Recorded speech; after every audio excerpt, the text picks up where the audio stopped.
요거는 시간이 좀 많이 걸려 할 말이 많은 작품이고, 게다가 가달라고 하면 평론인데 평론에 따라서 두 작품을 보는 그런 트렌드는, 수능의 트렌드는 이제 한 3, 4, 5년 돼서 이런 걸 충분히 우리가 나올 거라고 예상이 됩니다. 그래서 수특도 이렇게 나오고 있고요.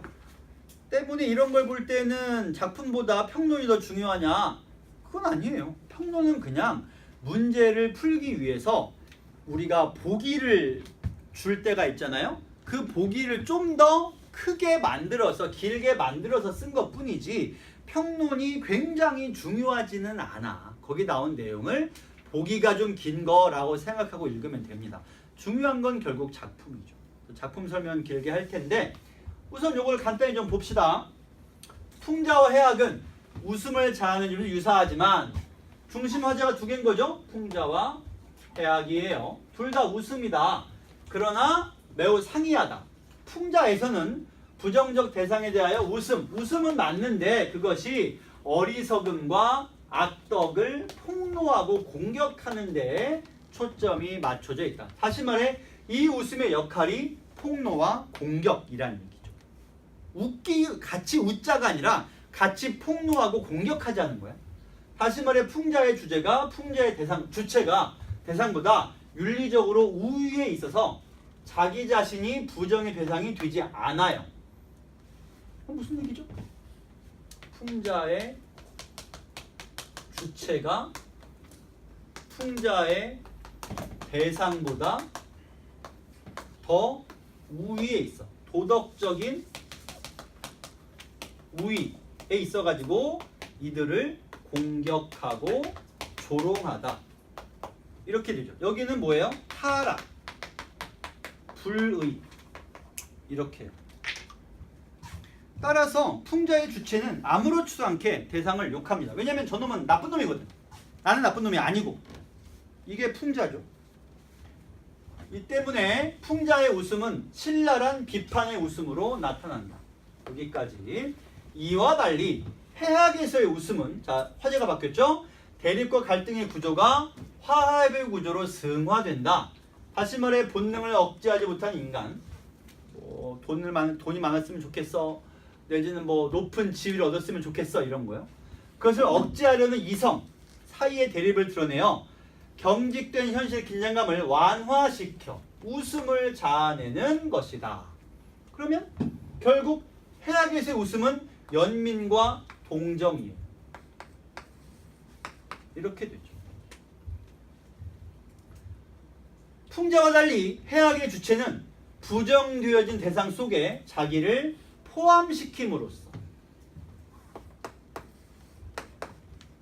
온정적이거나 자조적인 웃음을 자아내기 때문이다. 이렇게 되죠. 그럼 어떻게 돼요? 이거는 풍자라면 해악에서는 이 주체와 대상이 같은 선상에 있어서 그냥 같은 편인 거야. 서로 같이 자격이 대등해. 너도 그렇게 못나고 슬픈 사람이지만 나라고 해서 너와 다르랴. 나도 못나고 슬퍼. 이거를 나쁘게 말하면 저놈은 나쁜 놈이고 나는 착하니까 저놈을 죽이자. 이게 풍자라면, 해악은 너도 병신이고 나도 병신이야. 우린 다 같은 병신이지. 이런 거죠. 이때 병신이라고 하는 거는 자조적이라는 얘기예요. 자기 자신을 비웃는 거죠. 근데 비웃는 거는 실제로 병신이라 부를 만큼 부정적이고 나쁜 존재라기보다는 우리가 이 사회에서 약자이다 보니까 너도 약자고 나도 약자야 라는 동질감에서 오는 웃음. 이게 해악이고요. 그래서 해악의 가장 중요한 포인트는 여기인 거예요. 내가 전에 당신들에게 해악은 연민에서 오고 풍자는 비판에서 시작된다라고 말한 건 이런 거예요. 공격이냐 아니면 연민이냐의 차이인 거지. 자, 이 정도로 해두고요. 그러면 이제 해악과 풍자가 등장하는 작품을 보겠습니다. 여기 좀 더 있구나. 근데 이거는 간단해. 이 웃음의 요소인데요. 먼저 1번, 그 다음에 2번, 그 다음에 3번 세 가지 방법을 얘기한 거야.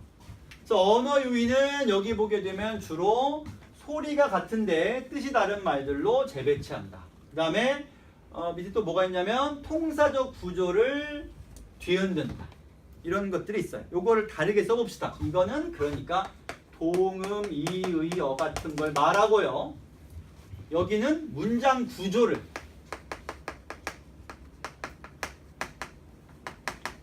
이렇게 하는 겁니다. 그냥 예를 들면 빠를 테니까 내가 예를 세 가지 들게요. 세 가지. 첫 번째, 동음, 이의어의 예. 간단한 예를 듭시다.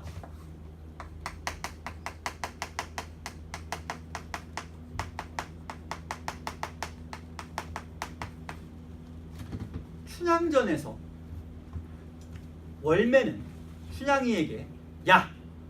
서방인지 남방인지 네가 그렇게 기다리던 그지 않아 내려왔다 라고 비꼽니다. 이때 서방이란 말의 원뜻은 뭐냐면 책서라는 글자를 써가지고 공부하는 사람이란 뜻이에요. 김서방, 이서방 할 때 그 서방 원래 글자가. 근데 여기서의 서방은 한문으로 무슨 뜻이겠어? 이렇게 쓰면 서쪽이란 뜻이죠.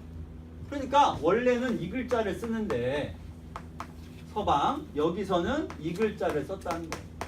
그래서 동음 이의어로 말장난 친 거라는 거죠. 그 다음에 여기 문장 구조를 혼동하는 건 뭐냐면 춘향전에 똑같은 춘향전에 얘가 뭐가 있냐면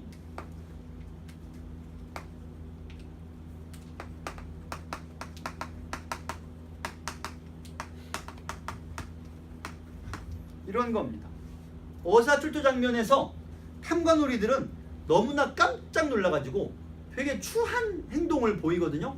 숨어가지고 마음이 다급하니까 한다는 말이 야 문 들어온다 바람 따다라 아이고 물 마르다 목 들여라 라고 소리를 질러요. 문장 구조를 의도적으로 혼동해서 희화와 아니지 해악을 추구하는 것이죠. 그 다음에 하나가 더 있는데 여긴 둘밖에 안 써있어. 이건 그냥 들어봐요. 나 봐봐. 춘향가에는 십장가라는 노래가 있어요. 이게 뭐냐면 춘향이가 곤장을 맞아. 20대를 맞아요. 그러면 한 대를 딱 맞자마자 춘향이가 일자로 아르리다 일편단심 이내 마음 때린다고 변할 소냐. 또 한 대를 딱 때리니까 이자로 아르리다 이서방을 사랑하는 이 마음이 변할 것 같냐. 또 한 대를 딱 때리니까 삼자로 아르리다 3월에 만나서 맺은 연분 이렇게 또 시작해. 그 다음 4자, 5자, 6자 20대를 맞았으니까 계속 가는 거죠. 이렇게 숫자를 앞세워서 말을 이어나가는 것도 언어유희의 방법이에요. 이거 말고도 많이 있어. 그런 방법들을 통해서 해학성을 추구한다라는 거고, 과장은 따로 설명 안 하겠습니다. 희화화는 정말 중요하죠. 희화화가 뭐냐면 여기 써있죠. 의도적으로 우스꽝스럽게 우스갯거리, 웃음거리로 만드는 걸 희화화라고 해. 요 세 가지가 주로 해학의 방법으로 등장을 합니다. 그래서 우리가 이 다음에 이제 두 작품을 할 건데 할 때마다 얘기를 할 거예요. 어떻게 되는지를. 그러면 자 다음 장기전으로 가봅시다. 배고프다. 당이 떨어지나 힘이 안 나요. 몇 분 있다가 쉬는 시간이지? 3분만 버팁시다. 자, 기운 내시고 갑시다.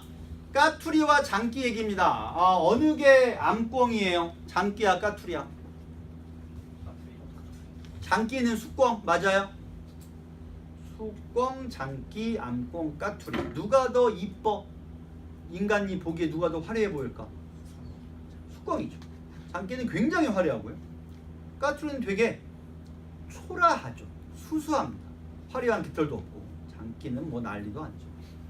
그 장기의 죽는 장면, 그 뒤에 까투리가 수절하려고 하다가 결국 안 하고 재혼하는 장면까지가 이 작품의 주된 내용을 이루고 있어요.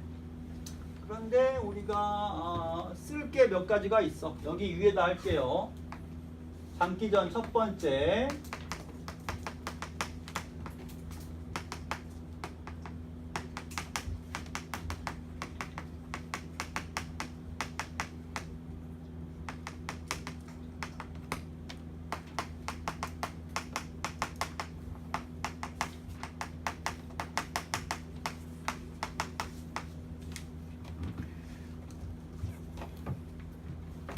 도희야, 판소리는 유명한 판소리가 몇 개 있어? 판소리 몇 마당이라는 숫자가 너한테 익숙해? 가사요? 그러니까 판소리를 중요한 작품을 골라서 아직까지 남아있는 중요한 작품 판소리 몇 마당, 뭐 2마당, 3마당, 4마당, 5마당, 6마당, 7마당 하면 어떤 숫자가 너한테 제일 익숙하냐? 3? 2개 더 쓰시지. 5개. 판소리 5개가 가장 유명합니다. 불러봐요. 뭐뭐 있을까요? 수군가, 심청이 나옵니다. 적벽가. 끝! 심청이가 울고 있습니다. 자, 춘향가, 심청가, 흥보가. 요걸 판소리 5마당이라고 불러요. 근데 원래 판소리는 12마당이에요. 12개가 있었어. 유명한 것만. 5개만 남았어요. 7개는 왜 어디로 갔냐? 여기 써있는 그대로. 이러니까 오래 남지 못하고 사라지고 소설로만 남은 거죠. 그럼 왜 장기는 장기전이라는 소설로만 남은 양반의 가치관, 무슨 가치관과 어긋나기 때문이냐? 그거를 두 번째로 메모를 합시다. 두 번째.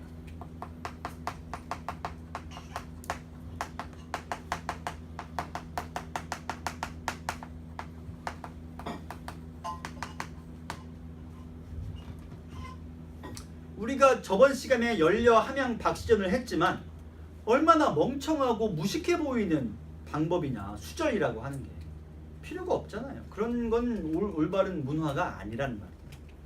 그것을 정면으로 거부하는 여성이 등장하니까 양반들이 보기에는 달갑지 않았겠죠. 춘향이가 아무리 이러니저러니 하더라도 결과적으로는 양반 남자를 향한 사랑을 끝까지 지킨단 말이야. 그 반면에 장기는 아니란 말이죠. 남편이 죽으면 내가 수절을 왜 하냐? 그래서 수절을 한다고 하겠다가도 결과적으로는 재혼해서 끝나. 그러니까 양반들이 달가워할 이유가 없다. 이 작품. 그 다음에 하나만 더. 나머지 판소리에서 수군가와 비슷한 점이 우화소설이죠.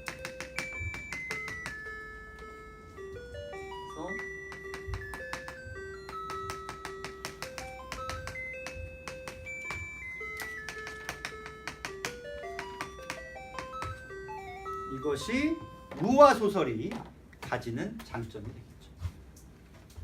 우리 이 장면은 장기가 까투리와 부부인데 장기가 눈 위에 놓인 콩을 한 알 집어 먹겠다고 고집을 피우고 까투리는 그걸 어떻게든, 왜냐면 누가 봐도 덫처럼 보이니까 막으려고 애를 씁니다. 근데 장기가 끝내 그 콩알을 집어 먹고 결국 죽는 것을 다루고 있거든요. 원래 내용이 되게 단순해요. 안 먹겠다가 싸우다가 결국 먹고 나서 죽고 나서 장례 치르고 끝에 재혼하고 그러고 끝나요. 되게 단순한 작품이에요. 길지도 않아요. 근데 문제는 좀 어려워요. 말이 어렵고 문장도 어렵습니다. 그러니까 잘 봐야 돼요. 이 뒤에 금따는 콩 같은 되게 쉬워. 근데 이건 어려워요. 봐요. 자, 지금 이제 콩을 먹기 전이야. 아직은. 그 콩 먹고 잘 된다는 말은 내가 먼저 말하리다. 여기서 참고로 잘 된다라고 하는 건 단어예요. 잘 될 턱이 없죠. 이 콩은 덫이라니까 먹는 순간 덫에 걸려 죽어요. 까투리는 그걸 눈치를 챈 거야. 남편을 말리고 있죠. 잔디철방 수망으로 황천부사 제수하여 청산을 영 이별하오리니 내 원망은 부디마소.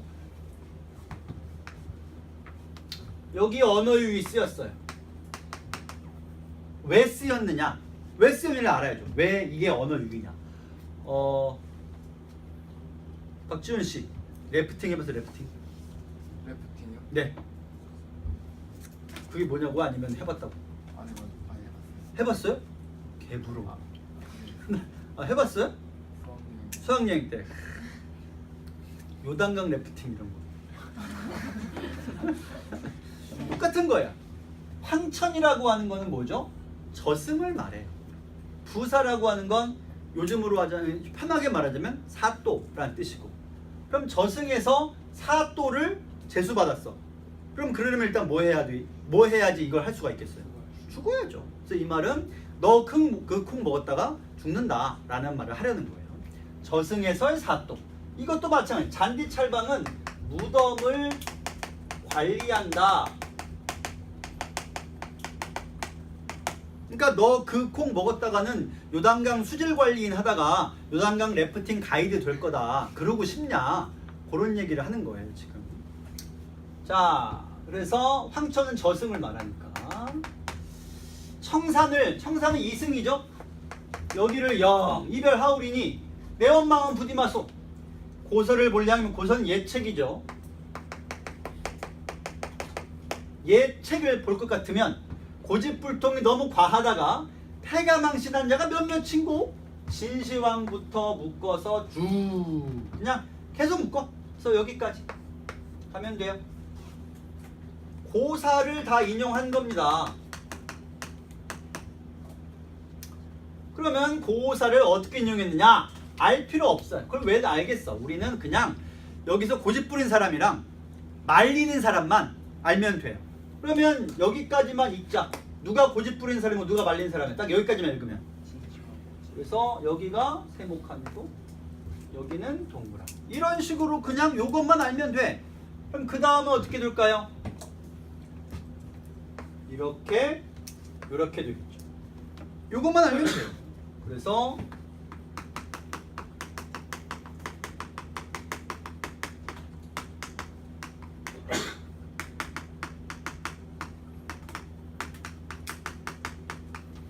이것만 알면은 고사를 인용했다고 해서 이 작품을 다 알 필요가 없다는 거지. 알아서 뭐 하겠어. 물론 내가 이 얘기를 당신들에게 해주잖아요. 엄청 재밌을 거예요. 완전 재밌는 이야기거든. 나 우리 시간이 없죠. 진도로 나가야 됩니다. 얘기는 안 할 거야. 그 다음에 이 부분은 좀 재밌는데 흥미로운데 굴삼녀의 옳은말이라는 표현이 보이는 걸로 봐서는 굴삼녀가 옳은말을 한 사람이야. 말린 사람이죠. 그러면 고집 부린 사람은 누구냐? 없어요. 여기는 고집 부린 사람이 를 등장시키지 않았고 누군가가 굴삼녀의 옳은말을 안 듣고 괜히 고집을 피우다가 결국 죽어서 다시 굴삼녀를 또 만나면 미안하지 않겠냐는 거지. 아니 그렇게 굴삼녀가 하지 말랬는데 결국 고집부다 죽었어. 죽어가지고 굴삼녀를 다시 만나는데 굴삼녀도 결국 자기 자신도 비극적인 최후를 맞이하긴 했어요. 억울하게 쫓겨서 물에 빠져 죽었죠. 따라서 어복충원도 마찬가지 같은 사람이에요. 그러니까 누군가가 굴삼녀의 말을 안 듣고 고집을 부리다가 결국 죽어서 나중에 죽어가지고 또 굴삼녀의 영혼을 만나면 부끄럽지 않겠냐라는 얘기예요. 여기는 지금 고집 부린 사람은 안 써 있어. 나머지는 뭐 쉬우니까. 자네 고집 과하다가 50명이란 말은 이제 목숨을 그르치다 라는 뜻이죠. 쉽게 말하면 죽을 것이다. 너 그러다 죽는다. 너 정말 그러다가 병풍 뒤에 향냄새 맡는다. 진짜 그럴 거냐? 다시 한번 생각해봐. 라고 했는데 여러분 원래 고집 부리는 사람에게 무슨 말을 해봤자 안 듣죠. 안 듣습니다. 말리는 건 오히려 그 사람을 더 부추길 뿐이죠. 장기란 놈 하는 말이 콩 먹고 다 죽을까? 예책. 여기도 또 예책이 나와요. 참 여기다 앞에다 안 썼죠? 여기 아까 묶은 데다가 고사 인용이라고 우리가 메모했죠? 그럼 됐어요. 깜짝이야. 그러면 이제 장기가 말합니다. 남편이 고서를 볼 것 같으면 콩태자 든 사람마다 오래 살고 귀히 되니라 라고 해서 자기도 이제 옛 일을 다 인용을 합니다. 여기까지가 되겠죠. 근데 좀 어처구니가 없어요. 앞에는 틀림없이 말리다가 결국 잘못된 경우를 예로 들었거든. 근데 여기는 무슨 얘기냐면 야 고집 부리다가 잘된 사람도 있어 라고 해야 될 거 아니야. 근데 여기는 무슨 얘기하냐면 야 이름에 콩태자 들어간 사람은 다 오래 살았어. 그러니까 난 저 콩 먹을 거야. 무슨 병신이야? 아니고 무슨 종류의 병신인지 모르겠어요. 뭐라는 얘기예요 갑자기. 이름에 콩태자 들어간 거랑 오래 산 거랑 무슨 상관이야. 바보 천치죠. 그래서 남성으로 나도 남자로서 이런 잡 수업할 때마다 아까도 창피했고 지금도 창피하고요. 참 이게 진짜 좀 그래. 어쨌든 그래서 태고적 천왕씨는 18,000살을 살았대. 문제가 뭐예요? 이 천왕씨는 이름에 태자도 안 들어가요. 심지어 그냥 옛날이란 여기만 들어가. 태호복귀신 태자가 들어가고요. 한태조 당태종은 여기는 태자가 왜 들어가요? 여기다 그나마 자기 이름에 황제로서 이름에 들어가고, 콩태자가 제일이라 강태공은 어땠고 이태백이 또 어땠고 태우였으니까 이거를 읽는 게 의미가 없어. 왜냐면 이거 자체가 너무 말도 안 되니까. 묶어서 간단히 정리만 합시다.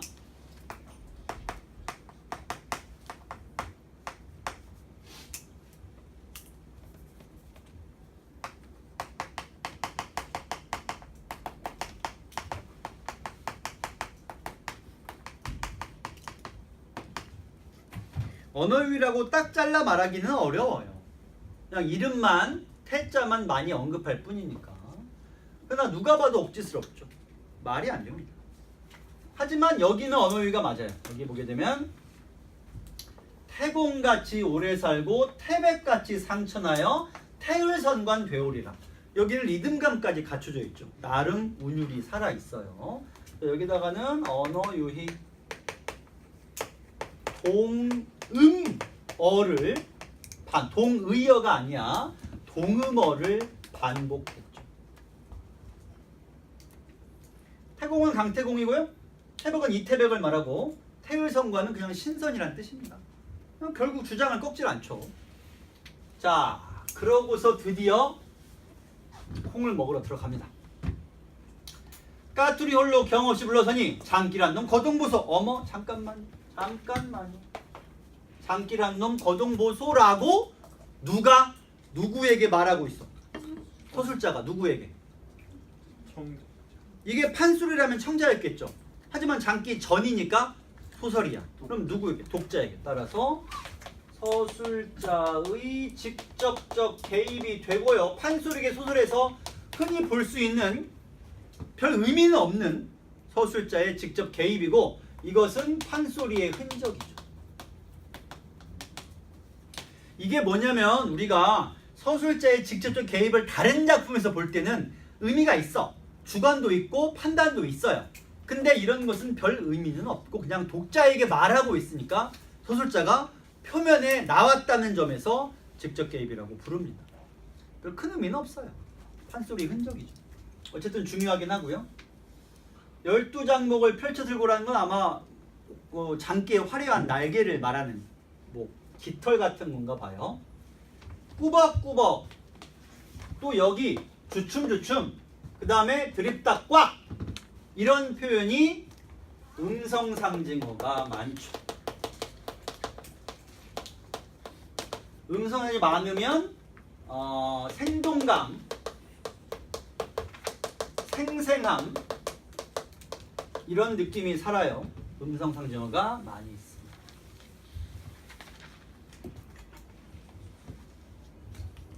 그래서 반달 같은 혀부리로 드립다 꽉 찍으니 두 곱해 둥그러지며 머리 위에 치는 소리가 방랑사 중에서 저격시황하다가 버금술에 맞추는 듯 마지끈 뚝딱 푸드덕 푸드덕 변통 없이 치였구나. 여기도 마찬가지 음성상징어가 쓰이고 있죠. 되게 많이 쓰였어요. 넘기기 전에 잠깐 좀 보자. 우선 여기 두 곱해 둥그러지며 머리 위에 치는 소리, 이거 설명할게요. 여기 봐요. 여기 봐요. 덫이에요. 덫을 실제로 본 적이 있나? 아마 실제로 보기는 좀 어렵죠? 덫을 쓸 일이 없으니까. 우선 이렇게 생겼어요. 여기는 그냥 일단 쇠인데 다 원칙적으로 쇠이고요. 여기를 일부러 톱니처럼 날카롭게 만들기도 해. 이거를 이 스프링이 달려 있어서 꽉 스프링을 눌러서 펼쳐 놓으면 철컥하고 걸려요. 이게 펴져 있는 상태죠.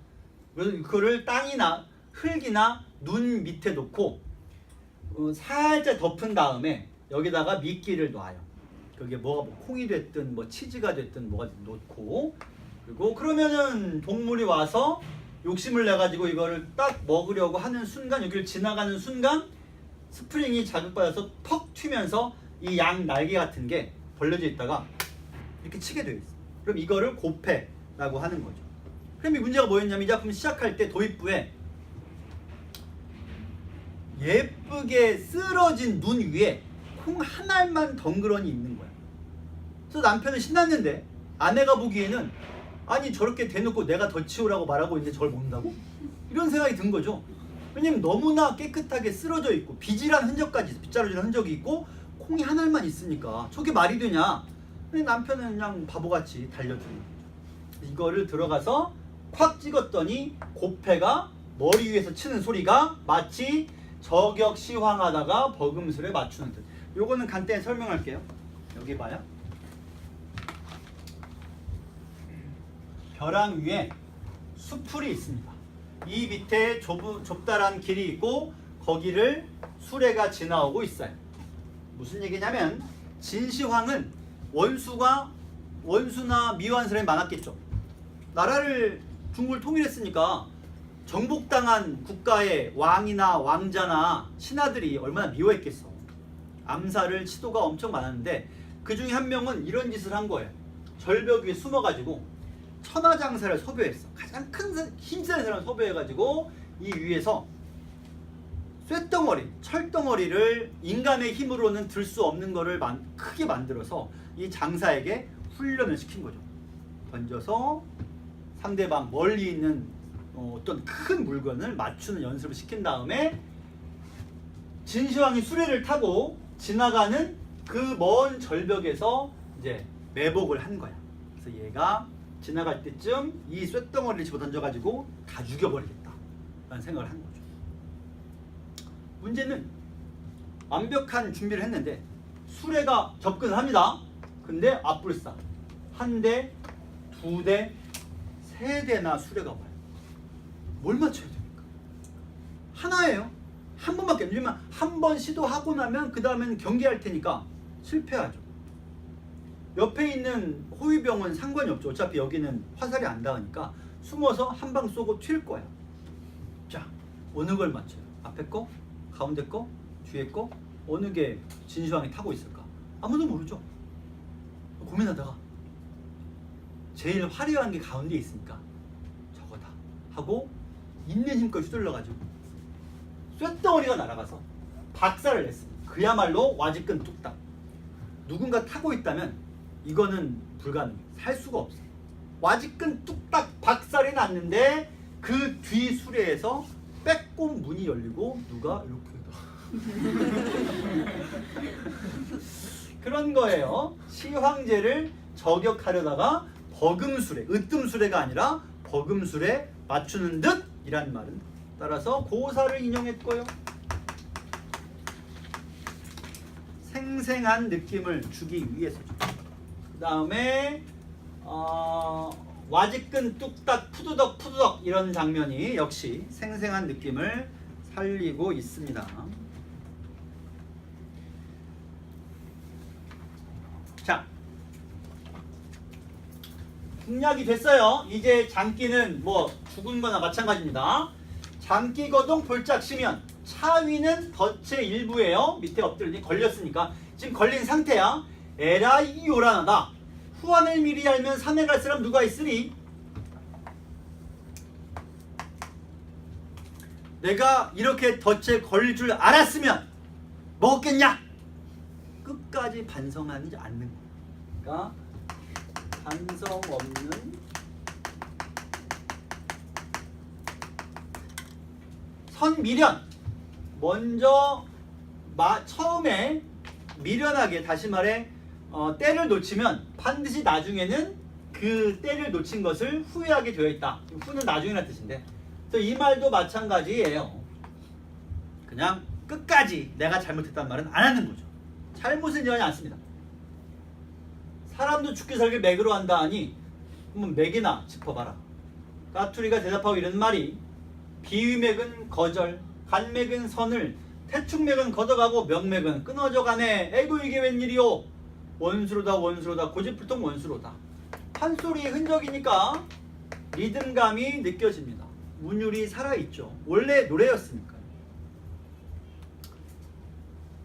여기 나와 있는 비위맥, 간맥, 태충맥, 명맥 어떻게라고 하는 것은 전부 다 이른바 말 그대로 맥이에요. 한의학에서 말하는 사람의 건강을 알 수 있게 맥을 짚어본다 할 때 그 맥입니다. 근데 그 맥이 전부 다 지금 꺼져가죠. 죽어갑니다. 장기가 하는 말이 맥이 그러하나 눈청을 살펴보소. 통자부처 온전한가?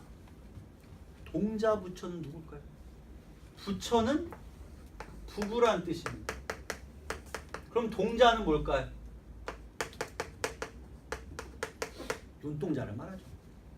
그러면 눈동자를 부부라고 불렀으니 이것도 일종의 말장난인 거예요. 언어 유희가 되겠죠.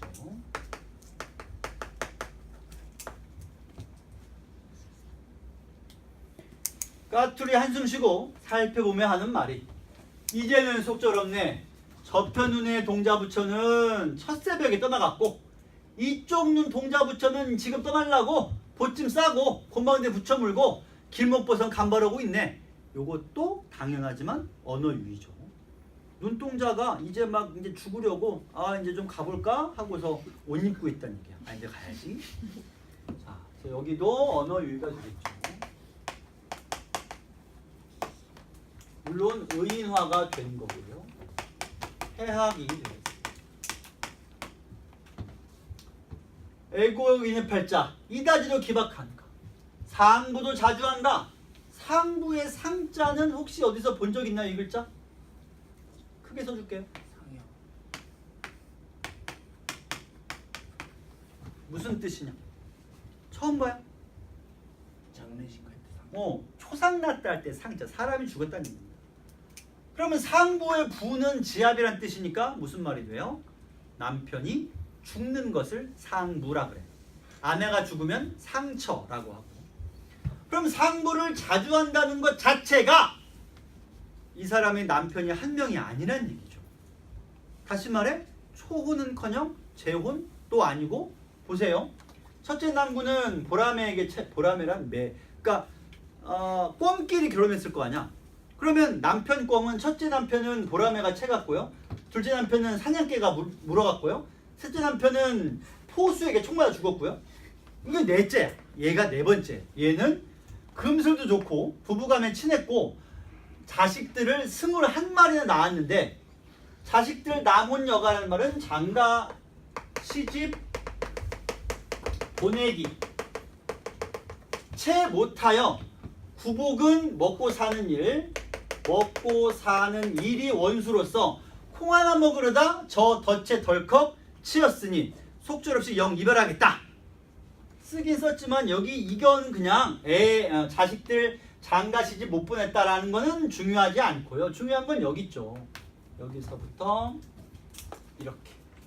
그래서 여러 남편이라고 하는 건 재혼을 금기시하는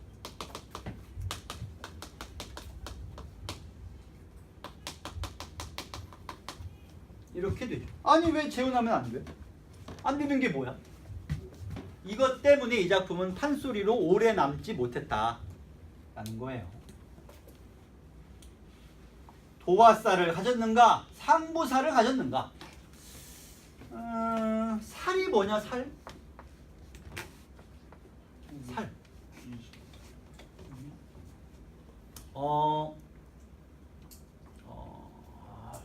이게 점차 설명하기가 어려워지는데 혹시 그 영화 뭐죠? 곡성 영화에 보면 부정적인 운명을 가지는 사람에 대한 얘기가 나오죠. 그래서 뭐 누군가를 죽일 운명을 타고 태어났다거나 쟤를 살려두면 사람이 죽어 라고 한다거나 혹은 귀신을 홀려가지고 막 밤에는 사람을 죽이고 낮에는 엉엉 울면서 제가 어제 무슨 일을 저질렀는지 모르겠어요. 왜 제 손에 피가 묻었는지 엉엉하고 울고 있다거나. 그러니까 이렇게 살이라고 하는 건 무속에서 말할 때 나쁜 운명이나 귀신 들리는 것을 말해요. 그러면 도화살은 좀 이따 말하고 상부살. 상부는 설명했잖아. 그럼 상부살을 타고났다 그러면 무슨 뜻이겠어? 그러면 재혼하면? 삼혼하면? 사혼하면? 그럼 이 사람은 뭐하고 살아야 돼? 평생. 그냥 혼자 사는 게 맞는 거야. 도화살도 비슷해요. 도화라는 건 복숭아꽃이라는 뜻이지만 도화살 그러면 상부살이랑 이게 여자 버전이면 이건 남자 버전. 남자가 여러 여자를 만나고 그 여자들마다 좀 비극적인 운명을 맞이하거나 혹은 그냥 여자가 여러 남자를 만나서 역시 비극적인 운명을 맞이할 때도 도화살이라는 말을 성별 상관없이 쓰기도 합니다. 그런데 울지마 눈 떠. 여러분들이 만약에 그러면 안 되지만 그런 말 쓰면 안 되지만 만약에 하나라도 결혼해서 상대방이 남편이나 아내가 어디를 크게 다치거나 혹은 죽으면 정말 안 좋은 경우에는 정말 나쁜 경우에는 그 남편의 어머니 즉 자기 시어머니죠 혹은 아내의 어머님 자기 장모님이죠 그러니까 나를 원망해 이게 다 네 운명이다 너 때문에 내 아까운 자식이 이렇게 죽었다 라고 막 원망할 때가 있죠. 그럼 원래 안 되는 거지.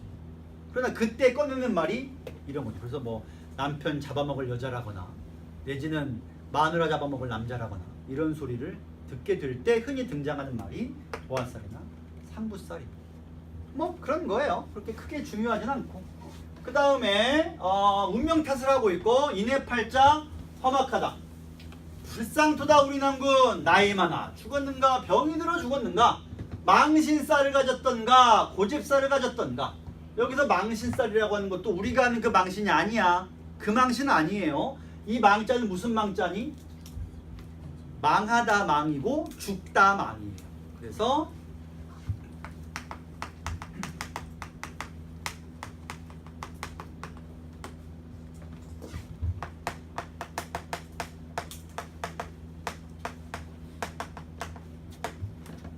이런 거죠. 어찌하면 살려낼꼬? 뭐 살려내 이미 죽었죠. 살 수가 없어요. 앞뒤에 섰는 자녀는 또 누구라서 결혼, 혼취는 결혼이죠. 결혼시키며 복중에 든 유복자는 해산구원 위라할까? 유복자가 뭐예요? 유복자. 그러면 복중에 든이란 말은 무슨 뜻이겠어? 뱃속에 든. 유복자는 뭐냐면 태어나기 임신 중에 아버지가 죽어. 그러면 태어났을 때는 아버지를 볼 수가 없겠죠? 유복자, 유복녀라고 합니다. 하신 말에 지금 까투리는 임신 중이다 라는 얘긴데요. 까투리는 알을 낳지 않아. 어쨌든 넘어갑시다. 너른 뜰에 백년초를 심어두고 백년해로 하자더니 3년도 못 지나서 연결종천 이별초가 되었구나. 이것도 언어유의. 왜냐면 백년초는 있어요. 백년초는 초콜릿으로도 많이 나와서 들었을 텐데 그거 말고 이별초는 없습니다. 그러니까 언어유의 하는 거죠. 자, 그 다음에 저렇게 좋은 풍신, 풍신의 외양 언제 다시 만나볼까? 명사심이 해당하여 꽂힌다고 하늘 말아 너는 명년 내년 봄이 되면 다시 필연이와 우리 낭문 이번 가면 다시 오기 어려워라.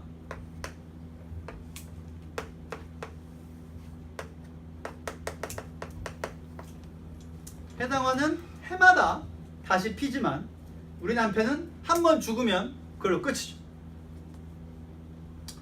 미망일세 미망일세 이내몸이 미망일세. 미망은 원래 원뜻이 뭘까요? 원뜻. 어렵나? 아까 이 망자 무슨 뜻이라고 말하지 않았어요 내가? 그럼 이 미자는 뭐 예를 들어 미결, 미완 이때 미는 아직이란 뜻입니다. 그럼 미망은 무슨 뜻이 돼? 아직? 안 죽었다. 이게 정말 무서운 말이죠. 죽었냐? 아직은. 그럼 무슨 뜻이에요? 그건 죽을 거란 얘기죠. 그래서 미망인과 과부라는 호칭은 빠르빨리 우리가 안 써야 돼요. 미망인은 아직 안 죽은 사람. 그러니까 곧 죽을 사람이라는 뜻이고 죽어야 되는데 아직이라는 뜻이고 과부라는 말의 과자는 적다라는 뜻이야. 그러니까 부부가 있으면 온전한 거고요. 한쪽이 죽으면 온전한 것에 비해서 뭔가 부족해. 그래서 과부는 부족한 사람이란 뜻입니다. 그러니까 남편이든 아내든 한쪽이 죽고 남겨진 사람을 미망인이니 과부란이라고 부르는 거는 좋은 뜻이 될 수가 없거든요. 근데 문제는 뭐냐면 호칭이 없어. 뭐라 그래? 돌싱? 안녕하세요. 돌싱? 이렇게 인사하기가 좀 그러잖아. 근데 또 한편으로는 호칭이 필요한가 싶기도 합니다. 굳이 왜 호칭을 우리가 필요로 하죠? 그냥 안녕하세요 누굽니다 이름을 대면 되지.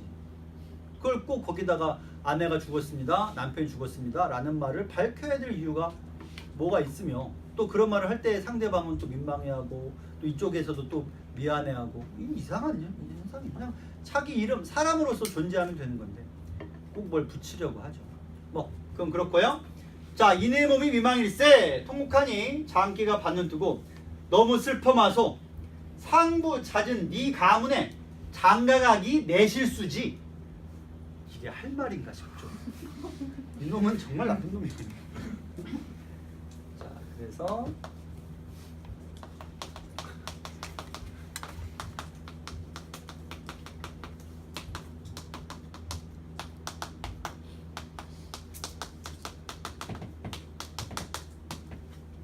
요 뒷내용이 뒤에 안 써있는데 요 뒤 대사가 뭐냐면 네가 아무리 슬퍼해도 죽는 건 나니까 나만 힘들어 라고 한 말이 이 뒤에 나와요.